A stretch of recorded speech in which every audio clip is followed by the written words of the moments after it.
কি গুনাহ করার জন্য।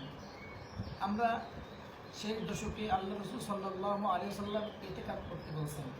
ইতিকাফ আমরা মনে করি মুরাব্বির জন্য নয়, এটা মুরাব্বির জন্য নয়। ইতিকাফ হলো জুয়ান থেকে মানুষের জন্য। রাসূল সাল্লাল্লাহু আলাইহি ওয়াসাল্লাম বলেন, যারা যুবক আছো তারা ইতিকাফ করো। কারণ হলো ইতিকাফটা আল্লাহ তাআলার পক্ষ থেকে হয়েছে। আল্লাহ তাআলা বলেন, তুমি যদি ইতিকাফ করো, রাসূল সাল্লাল্লাহু আলাইহি ওয়াসাল্লাম বলেন, তুমি যদি ইতিকাফ করো আল্লাহ তাআলা তোমাকে কদর রাত দেবেই না।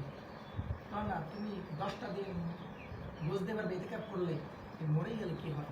রাসূল সাল্লাল্লাহু আলাইহি ওয়াসাল্লাম বলেন, তুমি যখন ইতিকাফ করবে মনে করবে তুমি কি করবে, যে ইতিকাফ করার বিনিময় তুমি বুঝতে পারবে যে মানুষ মারা গেলে কবরে কি হয়।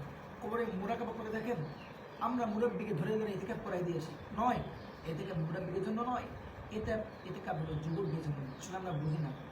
আর ইতিকাফ মা বোনরাও করতে পারবে।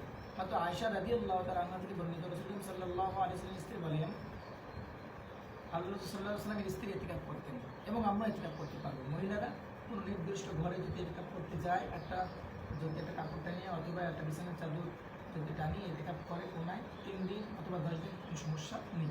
সে তার ছেলেকে দুধ খাতে পারবে এবং তার ছেলেকে গোসল করাতেও পারবে। আল্লাহ রাসূল বলেছেন, হ্যাঁ, সব কাজও করতে পারবে, দুনিয়াবি কাজ করতে পারবে না। এমনি মনে করেন ছেলে গোসল করাতে পারবে, দুধ খাতে পারবে, ছেলের যত্ন করতে পারবে, এটা স্বাভাবিক।